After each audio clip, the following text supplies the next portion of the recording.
ఇప్పుడు చెప్పండి, అదే చెప్పాలనుకున్నారు. కోపము పోవాలి అనుకుంటే దానికంటే ముందు మనకు అవేర్నెస్ ఉండాలనేది ఒకటి వచ్చింది నాకు. అచ్చా, ఓకే. అంటే కోపం పోవాలని ఎప్పుడు అనుకున్నావు? ఈ 2-3 రోజుల నుంచి కోపం అనేది కంప్లీట్ గా నా జీవితం నుంచి తీసేయాలని అనుకున్నాను. ఓకే. అంటే దాని గురించి ప్రాక్టీస్ చేస్తున్నాను. ఓకే. కోపం ఇప్పుడు ఎవరైనా తిట్టిరు అనుకోండి, ఇమీడియట్లీ కోపం వస్తుంది అనుకోండి. ఓకే. ఆ కోపం వచ్చేటప్పుడు ఎందుకు వస్తుంది కోపం అంటే డిఫరెన్స్ ఒకటి ఏంటంటే మనకు అవేర్నెస్ ఉండాలి. నా కోపం వచ్చింది అంటే కోపం వచ్చే ముందంటే మనకు తెలుస్తలేదు ఫస్ట్ ఆఫ్ ఆల్, తర్వాత తెలుస్తుంది అరే నేను కోపం వస్తుందని మళ్ళీ వెళ్ళిపోతుంది, కంట్రోల్ అవుతుంది. అది ఒకటి. ఇంకొకటి ఏంటంటే మనం కోపం వచ్చిన టైంలో కోపడకుండా అలిగినట్టు అనిపిస్తున్నారు, అంటే కాముగా ఉంటే ఏమో అలిగినవా అంటున్నారు. ఇది కూడా నాకు ఒకటి ఇది అనిపించింది, అరే అలిగడం అనేది కూడా. ఇంకొకటి ఏంటంటే కోరికలు ఉండడం వల్ల కూడా కోపం వస్తుంది అనిపించింది అన్నట్టు. అధికంగా కోరికలు ఉంటే కూడా దాని నుంచి కూడా కోపం వస్తుంది ఒకటి అనిపించింది. ఇంకా ఇలానే కొన్ని. ఇంకొకటి ఏంటంటే ఇంకొక ఆలోచన ఏమొచ్చిందంటే ఇప్పుడు కొంతమంది ఉన్నారు, రవిశంకర్ ఉన్నారు, meditation art of living Ravishankar.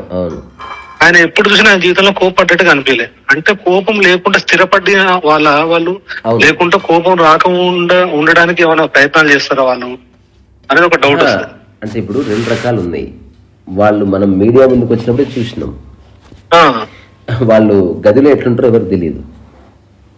అదే అంటే అట్లా మహాత్మా గాంధీ ఎలా ఉంటదంటే నీ కోపాన్ని అపార్థం చేసుకుని వాడు నీ సమక్షంలో ఉంటే ఏ సమస్య లేదు. అర్థమైందా మీకు? అవును. ఇప్పుడు నీ కోపాన్ని ఎవరు తప్పు తీసుకోవట్లే, ఎవరు ఇక్కడ పెట్టింది బుద్ధి లేదా అనగానే ఆ వస్తువు తీసేశారు, కానీ నువ్వెందుకు అట్లా అంటున్నావు నన్ను అని ఎవడనలే.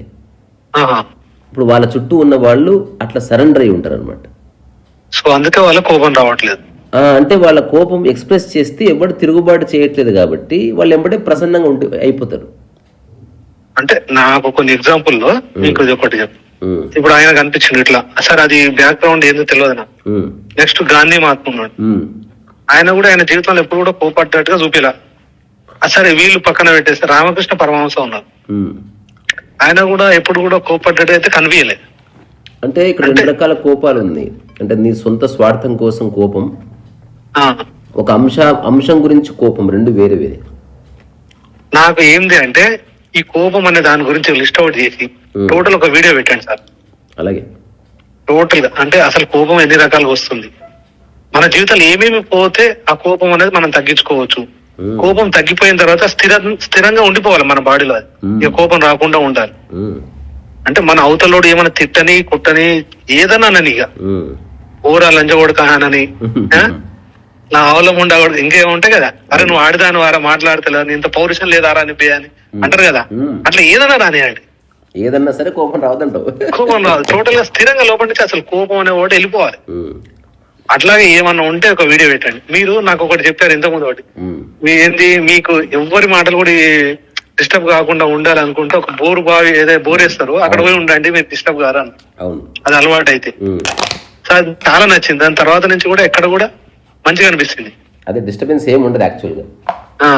అలాగనే ఈ కోపంలో కూడా ఇంకేమైనా ఉంటే అట్లా ఒక వీడియో పెట్టండి సార్.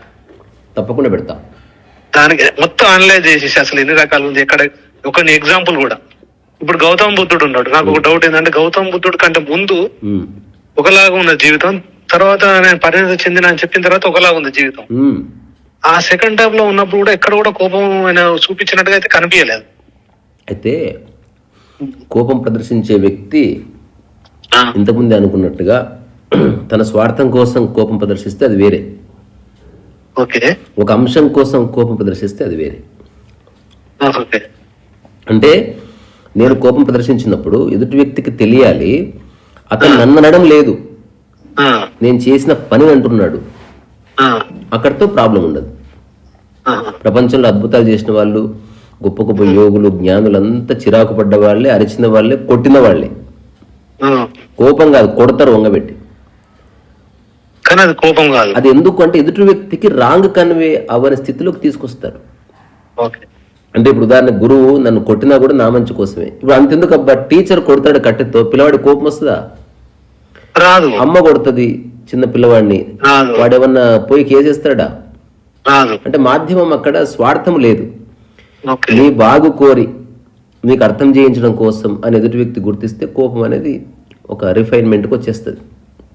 కానీ most of the time only అంశాల వారిగా కాకుండా, లేకపోతే ఒక విషయం గురించి కాకుండా తన స్వార్థం గురించి లేదా తన ఈగోయిస్టిక్ అప్రోచ్ నుంచి ఒకవేళ కోపాన్ని ప్రదర్శిస్తే ఎదుటి వ్యక్తి కూడా వెంటనే తన పర్సనాలిటీని బయటకు తెచ్చుకొని కాన్ఫిడెంట్ చేస్తాడు, గొడవ పడతాడు.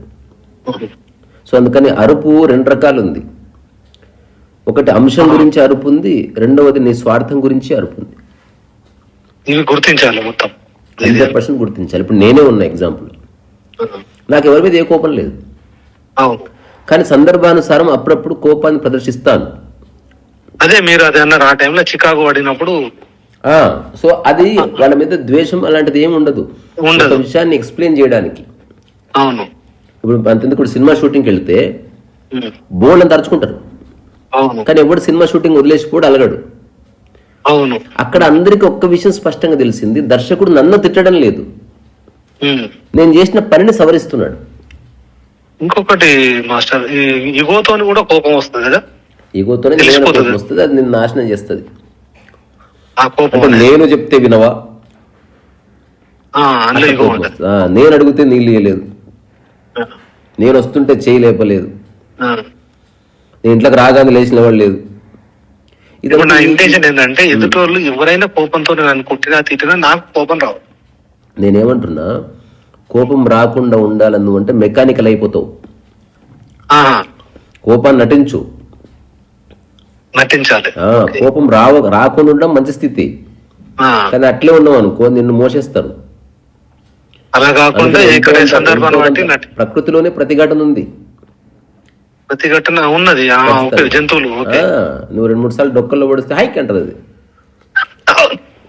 మరి మనుషులు నువ్వు నిశ్శబ్దంగా ఉంటే ఎట్లా? సో నువ్వు అలగాల్సిన అవసరం లేదు, కోపం వాళ్ళ మీద పడతలేవు, కానీ నువ్వు కనుక ఒక చిన్న అరుపరిస్తే విషయం సర్దుకుంటుంది. అంటే అరువు, కానీ make sure you don't hate them. వాళ్ళు నువ్వు ద్వేషించడం లేదు, దాని గురించి పూర్తి అవగాహన కలిగి ఉంటాను. అంటే నేను గమనించింది అయితే ఈ 2 రకాల కోపాలు ఉన్నాయి. ఒక విషయం గురించి కోపడ్డము, ఒక వ్యక్తినే కోపడ్డం. సో ఒక జ్ఞానం ఎంటర్ అయితే వ్యక్తిని కోపడ్డం ఏముండదు ఇంకా. అది ఇప్పుడు మీరు ఒకటి అంటారు, నేను 2000 నుంచి నాకు ఇది చేంజ్ అయిపోయిన అన్నట్టుగా చెప్తుంటారు కదా. అట్లా ఒక మహానుభావులు ఎవరైతే వ్యక్తులు ఉంటారో వాళ్ళకు కూడా ఇట్లాంటిది ఏమన్నా తర్వాత చేంజ్ అయిన తర్వాతనే ఈ కోపం అనేది వెళ్ళిపోయి ఉంటుందా? ఇప్పుడు ఎలా ఉంటుంది అంటే నీకు చిన్న ఎగ్జాంపుల్ చెప్తే అర్థమవుతుంది. కొడుకు ఏం చేసినా కూడా తల్లి తిడతా ఉంది, అంటే ప్రతి విషయంలో తిడుతుంది అనుకో, కోపంతోనే తిడుతుంది. కానీ అతను ఏం చేసినా తల్లి తన ప్రేమ మార్చుకోవడం లేదు తన గురించి. అవును, అదైతే వాస్తవం. అదే రియల్ అన్నమాట. అట్లా కాకుండా నువ్వు ఏదైనా చేయగానే నీ పట్ల ప్రేమ పోయింది అనుకో, ఇది ఫేక్. అంటే మనిషి పరివర్తన చెందిన వాడు ఎవరైతే ఉంటాడో వాడు మూలాన్ని నాశనం చేయడు, అంశాల వారిగా కోప్పడ్డాడు. కానీ ఇప్పుడు ఎవరైనా వస్తే అంత అరిచావంటే అవును వాడు ఆ ఒక్క విషయంగా అరిచాను, కానీ అంత మాత్రం చేత వాడంటే నాకు ప్రేమనే. అఫ్ కోర్స్ అందులో తప్పేముంది. వాడు మొన్న రీసెంట్గా నన్ను అరిచాడు, నన్ను తిట్టాడు, అంతే తిట్టాడు, ఆ అంశం గురించి తిట్టాడు, అవును తర్వాత నేను సరి చేసుకున్నాను, అక్కడితో పోయింది ఏముంది ఇందులో. ఇది రైట్ అప్రోచ్. అందులో పగ ఉండదు అస్సలు. పగ కానీ ద్వేషం కానీ ప్రతీకారం కానీ గెలవాలన్న తాపత్రయం కానీ అతని తొక్కి పట్టాలన్న ఆలోచన కానీ ఏముండదు. ఓన్లీ కోపం ప్రదర్శిస్తాడు అంతే. అది చాలా మంచి స్థితి. ఏ రాగద్వేషాలు లేకుండా ప్రదర్శించే కోపంలో ఒక అందం ఉంటుంది. అంటే అతను నువ్వు కోపడితే అతని బాగు కోసమే అయి ఉండాలి, అంతే తప్ప అతను నాశనం చేయడం కోసం కాదు. అది కరెక్ట్ గా ప్రకృతి కన్వే చేస్తుంది కూడా. ఒకవేళ నువ్వు అతని బాగు కోరి కనుక అరిచినా కూడా అది రాంగ్ గా తీసుకొని వేయకుండా ప్రకృతి ప్రొటెక్ట్ చేస్తుంది మోస్ట్ ఆఫ్ ద టైం. ఉదాహరణకు చిన్న ఎగ్జాంపుల్ చెప్తా. ఒక కుండ తయారు చేసేవాడు టప్పా టప్పా కొడతాడా లేదా? కొడతాడు. వాడు కొట్టేది కుండని ఇరగొట్టడానికి కాదు, అట్లా కొట్టాలి, అట్లా తిట్టాలి. అది ఒక రైట్ వే అన్నమాట. అట్లా కాకుండా నువ్వు ఎలా కొడుతున్నాడు కదా అని వేరేవాడు కొడితే కుండనే ఇరిగిపోతుంది. సో కోపం ప్రదర్శించడం కూడా ఒక ఆర్ట్. కొన్ని పనులు అయితే కోపం ప్రదర్శిస్తే, అవును. లేకపోతే కొన్ని పనులు కావు. ఇప్పుడు నేనే బుక్ రాస్తున్నా, ఈరోజు ప్రింటింగ్కి వెళ్ళాలి, ఆహా, ఈరోజు కాకుండా రేపు వెళ్ళినా కూడా ఏమీ కాదు. అవును. కానీ అందరం అనుకున్నాం కాబట్టి ఫోన్ చేసి ఒక చిన్న గంభీరంగా అనుకున్నాం కదా, అనుకున్నప్పుడు చేయాలి కదా, చెప్పాలి కదా నువ్వు. ఇదేంది, వాళ్ళ మీద ఏం ద్వేషం లేదు, జస్ట్ మైండ్ని మేల్కొల్పడానికి అదొక పద్ధతి.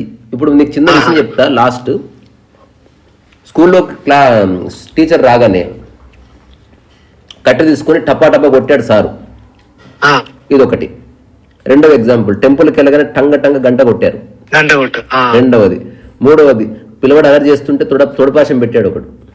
ఉమ్, నాలుగవది, ఒక పాప అలర్ట్ చేస్తుంటే తండ్రికి ఒక అరిచారు అరిచాడు. ఆ, వీటన్నిటికీ ధ్యానానికి ఒక అవినాభావ సంబంధం ఉంది. ఆ, ఓకే. అంటే ఎక్కడెక్కడో తిరుగుతున్న మైండ్ని ఒకవైపు మళ్లించడానికి అది ఉపయోగపడుతుంది. ఉపయోగపడు. కరెక్ట్. అందుకే కోపం తిట్టడానికి, అతను గాయపరచడానికి కాదు. ఓకే. ఆహా. ఎక్కడెక్కడో పరిగెడుతున్న అతని మనసుని నీ వైపు మళ్లించడానికి లేదా పని వైపు మళ్లించడానికి. రేయ్ అనగానే అయిపోయింది, వాడు ఇటు పక్క మళ్ళాడు అనమాట. ఓకే. వాడు ఎక్కడెక్కడ ఆడుకుంటున్నాడు, పాడుకుంటున్నాడు, చదవట్లేదు, రేపే ఎగ్జామ్ ఉంది. చిన్న తొడపాశం పెడితే ఆ తొడపాశం అయిన నొప్పి దగ్గరకు వచ్చి మైండ్ ఆగుతుంది. అప్పుడు వాడు వింటాడు, ఎందుకంటే వాడి మైండ్ వినాలంటే లేదు కదా, ఎక్కడెక్కడ తిరుగుతుంది అది. అదే. సో ఎక్కడెక్కడో తిరిగే మైండ్ని నీ ముందుకు నిలబెట్టడానికి ఒక అరుపరుస్తున్నావు, అదే ఒక గంభీరమైన అర్థం. అంతే. ఒకసారి అయినా రాలేదనుకో, అప్పుడు ఒక చిన్న దెబ్బ, అయినా రాలేదు తొడపాశం, అయినా రాలేదు వంగబెట్టి గుద్దవలసింది. అది వ్యక్తి మీద ఆధారపడుతుంది, ఎంత పెద్ద పని చేస్తున్నావు అనే దాని మీద ఆధారపడుతుంది. అదే సామభేద దండోపాయన. తప్పదు, అది అన్ని లెవెల్స్ లోనూ ఉంటది. దీని గురించి కొద్దిగా వివరంగా ఎప్పుడైనా వీలు కలిగినప్పుడు ఒక వీడియో తీసి పెట్టండి సార్. అలాగే స్వామి గారు, అలాగే. సార్, సరే మరి. ఇంకొకటి, మీ దగ్గర రావాలంటే మీరు చాలా దూరం వెళ్ళిపోయారు. దూరం లేదు, దగ్గర లేదు, ఆటో ఎక్కి వచ్చేసి అంతే. సార్, నేను ఉండేది ఎల్బినార్. అట్లా అనుకుంటావు కానీ మీరు పుప్పాల కూడా. నువ్వు మెట్రో ఎక్కితే 20-25 నిమిషాల్లో ఇక్కడికి వస్తావు, షేక్పేట్. మెట్రో ఎక్కితే షేక్పేట్ లో దిగాల? దర్గా దగ్గర, షేక్పేట్ దర్గా. అక్కడ నుంచి 4 కిలోమీటర్స్. షేక్పేట్ దర్గా నుంచి అంటే ఇప్పుడు మియాపూర్ దగ్గర కదా మీరు అనేది? కాదు, షేక్పేట్ దర్గానే. షేక్పేట్ దర్గా చెప్తాను, దర్గా దగ్గర దిగాలంతే, లేదా హైటెక్ సిటీ దగ్గర దిగాలి. హైటెక్ సిటీ. ఓకే. ఎక్కడో చోటు దిగు, అక్కడి నుంచి 4 కిలోమీటర్స్ అంతే. హైటెక్ సిటీకి 4 కిలోమీటర్స్ వస్తుంది అంతే, ఆటో ఎక్కేస్తే. It's not too far. Sir, అదేమంత దూరం కాదని తెలుస్తుంది నీకు. ఓకే సార్, ఒక రోజు వస్తాను సార్. అలాగే. Thank you. మంచిది.